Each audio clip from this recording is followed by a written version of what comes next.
Hello friends, पिछले lecture के अंदर हम लोगों ने NCERT text book chapter number 1 का इलस्ट्रेशन नंबर 9 देखा था। अब हम इलस्ट्रेशन नंबर 11 देख रहे हैं और इसके बाद इलस्ट्रेशन 10 देखेंगे। तो यहाँ पे इलस्ट्रेशन 11 में क्या दिया गया है, ध्यान से देखो। उसने ऐसा बोला है, the electric field component is given figure are Ex is equal to alpha x raised to half, where alpha is equal to 800 Newton per coulomb into meter raised to half. Ey is equal to 0, Ez is equal to 0, and ये जो cube है वो cube की जो as है उसका measurement कितना दिया है, 0.1 मीटर। समझना ध्यान से। अब उसने क्या बोला है कि इस क्यूब में से पास होता हुआ टोटल फ्लक्स फाइंड आउट कीजिए इस ट्यूब में से पास होता हुआ।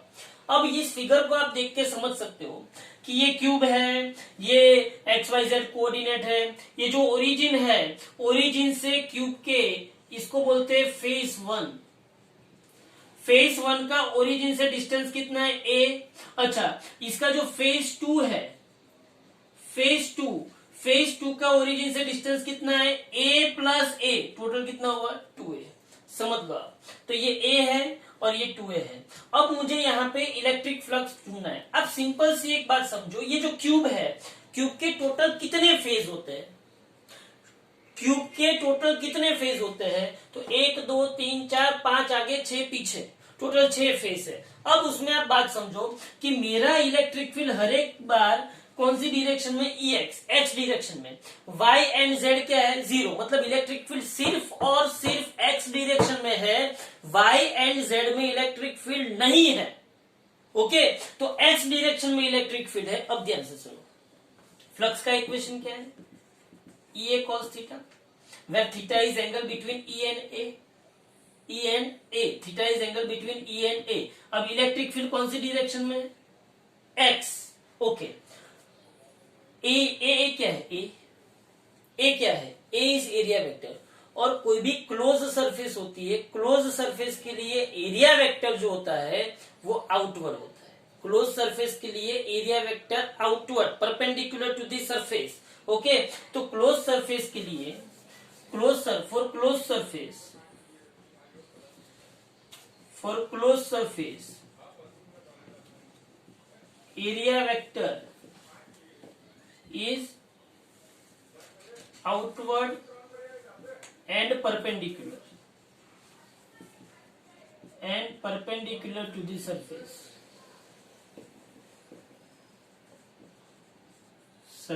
ओके, अब आप मुझे बताइए,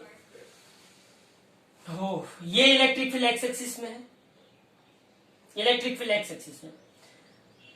इस ऊपर वाली सरफेस के लिए, ऊपर वाले फेस के लिए बोलो उसका एरिया वेक्टर कहां पे है, अपवर्ड डायरेक्शन में। और ये एक्स एक्सिस में एरिया इलेक्ट्रिक फील्ड, तो इलेक्ट्रिक फील्ड एक्स एक्सिस में एरिया वेक्टर अपवर्ड, तो यहाँ पे थीटा क्या हुआ, 90, तो फ्लक्स क्या होगा, 0। सिमिलरली नीचे वाली सरफेस के लिए एरिया वेक्टर नीचे, इलेक्ट्रिक फील्ड एक्स एक्सिस में, तो यहाँ पे भी एंगल क्या हुआ, 90, थीटा क्या हुआ, 90, तो फ्लक्स क्या हुआ, 0। ओके, सिर्फ ये दो ही फेज 1 एंड फेज 2। बोलो फेज 1 के लिए एरिया वेक्टर कहां पे होगा, A1 लेफ्ट हैंड डायरेक्शन में होगा, बराबर है। फेज 1 के लिए angle between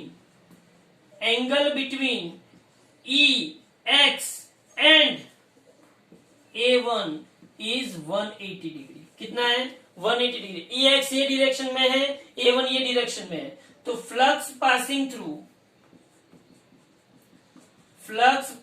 through electric flux, कौन सा flux, electric flux passing through face 1, तो phi 1 is equal to E1 A1 cos theta 1। तो phi 1 is equal to E1 क्या है, अल्फा x, मतलब यहाँ पे x1 होगा, तो alpha x1 raise to half, और A1 cos यहाँ पे क्या होगा, 180 डिग्री।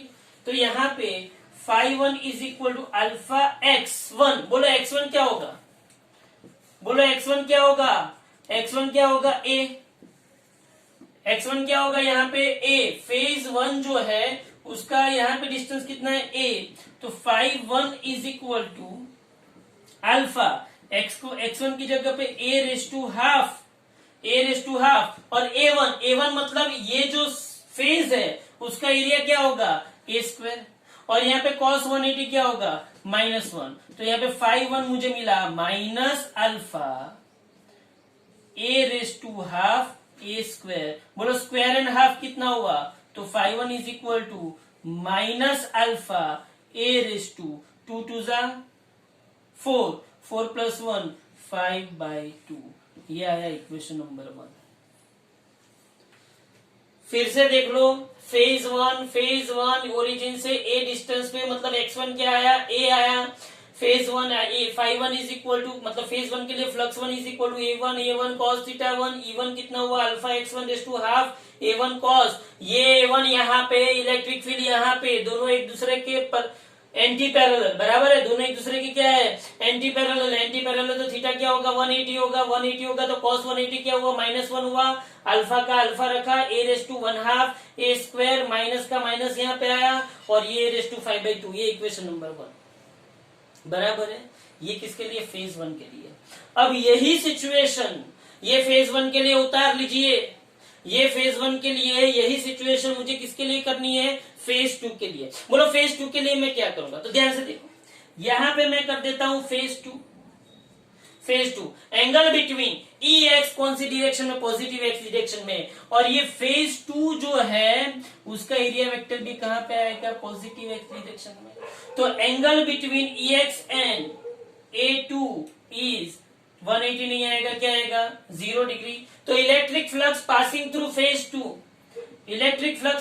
फेज 2, बोलो यहाँ पे क्या आएगा, phi2 is equal to E2A2 cos theta 2, phi2 is equal to E2A2 cos theta 2। अब क्या होगा, बोलो phi2 is equal to E2 मतलब अल्फा का अल्फा, x1 की जगह पे क्या आएगा x2 race to half, a1 की जगह पे क्या आएगा a2, और cos 180 की जगह पे क्या आएगा cos 0, बराबर है। तो यहाँ पे x2 क्या आया, बोलो यहाँ पे x2 मतलब यहाँ से इस फेज का डिस्टेंस a + a कितना आया 2a, तो x2 की जगह पे मैं क्या लिखूंगा 2a। तो बोलो यहाँ पे क्या आएगा, यहाँ पे क्या आएगा, बोलो phi2 is equal to alpha x2 की जगह पे 2a race to half, x2 की जगह पे 2a race to half, a2 की जगह पे a स्क्वायर, और cos 0 क्या हो जाएगा 1। याद रखना A2 एक्स एक्सिस में पॉजिटिव x और EX भी पॉजिटिव एक्स एक्सिस में, इसलिए दोनों के बीच का एंगल क्या हुआ 0 हुआ, इसलिए cos 0 क्या हुआ 1। अब यहाँ पे देखो phi2 is equal to alpha, ये क्या होगा समझना, ये 2 रेस टू हाफ होगा, ये a रेस टू हाफ होगा, और ये a स्क्वायर होगा।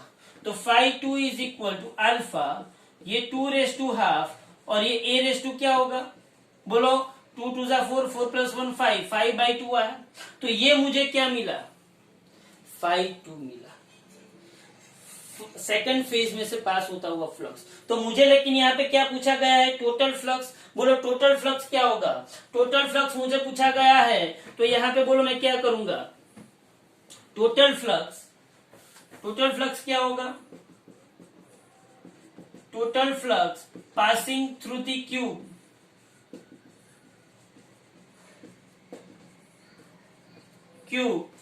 phi is equal to phi1 + phi2।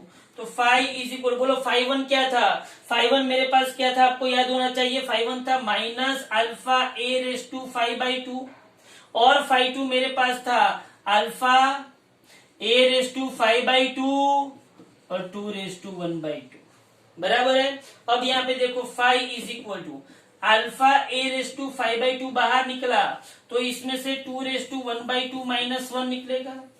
अब यहाँ पे phi is equal to alpha 800 है, अल्फा कितना दिया हुआ है 800, a कितना है 0.1 रेस टू 5/2, 0.1/5/2 और ये 2 2/1/2 मतलब 2 का स्क्वायर रूट क्या होता है 1.4142 -1। तो मेरे पास 5 is equal to 800 0.1/5/2 1 minus 1.4142 minus 1 कितना होगा 0.4142। इसका सॉल्यूशन करोगे तो आपको क्या मिलेगा फ्लक्स 5 मिलेगा।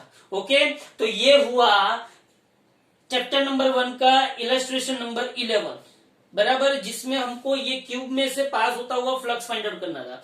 और उसमें ये फर्स्ट पार्ट हुआ। दूसरा पार्ट उसमें क्या पूछा है, ये फर्स्ट मतलब फ्लक्स मुझे मिल गया, फिर सिंपल सा पूछा हुआ है find the charge.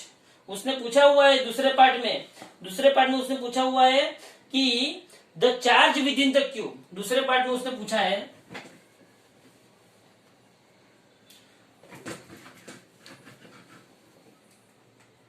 Second part में उसने the charge with in the cube. तो बोलो चार्ज ढूंढना है, मतलब उसने क्या पूछा है क्यू। तो मेरे पास प्लस गाउसियन लॉ है। गॉस लॉ मुझे क्या बोलता है phi is equal to Q by epsilon not.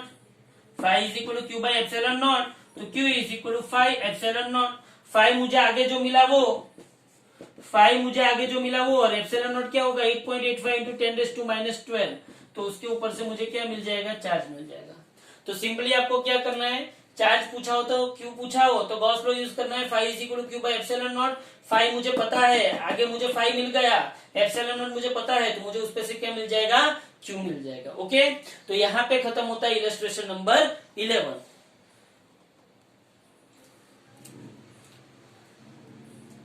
अब हम करवाते हैं illustration number 10 chapter number 1। Illustration number 10 के अंदर आपको दो चार्ज दिए, Q1 plus 10 microcoulomb, Q2 minus 10 microcoulomb. मतलब इसने क्या किया है डाइपोल का कंस्ट्रक्शन दिया हुआ है और ये दोनों चार्ज की वजह से बीच में डिस्टेंस कितना है 5 मिलीमीटर। अब सीधी सी बात है 5 मिलीमीटर डिस्टेंस है, मतलब कि यहाँ पे 2a is equal to 5 into 10⁻³ metre बराबर है। अब उसने क्या पूछा है कि इस प्लस Q1 एंड Q2 की वजह से उसकी एक्सिस पे इलेक्ट्रिक फील्ड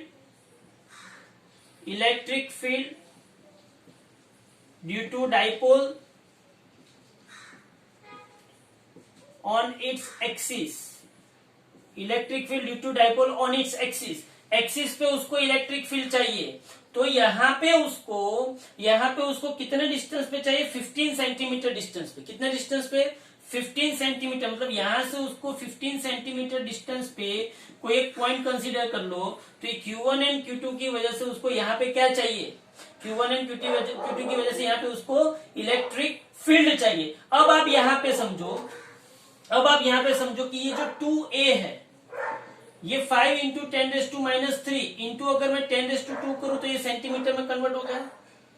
तो यहाँ पे 2a इज इक्वल टू कितना होगा 5 इंटू 10⁻⁻1 सेंटीमीटर, मतलब कितना हुआ 0.5 सेंटीमीटर। ये 0.5 सेंटीमीटर होगा बराबर है। 2a 0.5 सेंटीमीटर, 2a अगर 2a 0.5 सेंटीमीटर है तो a इज इक्वल टू क्या होगा 0.5/2, तो a इज इक्वल टू क्या होगा 0.25 सेंटीमीटर होगा बराबर है। अब बोलो एक्सिस पे इलेक्ट्रिक फील्ड का इक्वेशन क्या है, electric field on axis due to electric dipole. तो एक्सिस पे इलेक्ट्रिक फील्ड का इक्वेशन क्या है आपके पास 2kp। एक्सिस पे इलेक्ट्रिक फील्ड का इक्वेशन क्या है 2kp divided by 2kpr divided by r square minus square का स्क्वायर बराबर है। Here R is very very very, ये जो R है is very very very greater than A। तो मैं से then we can neglect A with respect to R। तो मैं A को R के रिस्पेक्ट में क्या कर सकता हूं निग्लेक्ट कर सकता हूं। तो मेरे पास एक्सिस के लिए इक्वेशन क्या बचेगा 2kpr divided by r square का स्क्वायर, ये निकल गया। तो यहाँ पे क्या बचा 2kpr divided bye r⁴, r cut हुए तो e एक्सिस पे क्या होगा 2kp divided by r cube. अब यहाँ पे P नहीं है मेरे पास। P मतलब क्या हुआ? P मतलब क्या हुआ? Dipole moment. डाइपोल मोमेंट का मतलब क्या हुआ? P is equal to 2a into Q. Dipole moment का मतलब 2a इंटू क्यू। 2a कितना है? 5 इंटू 10⁻³ इंटू क्यू कितना है? 10 इंटू 10⁻⁻6। तो मेरे पास कितना बचा? 5 into 10⁻⁻6 minus 3 -9।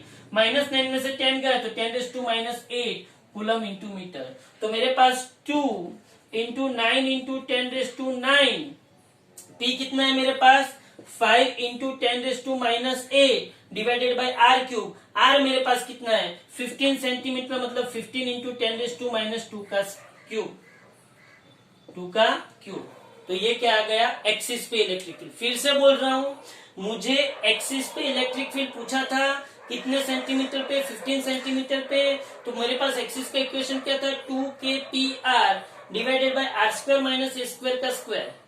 r² minus a² का स्क्वायर। अब जो r है वो ये a से बहुत बड़ा है, इसलिए a को मैंने क्या किया? निगलेक्ट किया। तो r² का स्क्वायर मतलब r/4। r कट हुआ तो 2kp/r³। ऐसा ही हम किसके लिए करेंगे?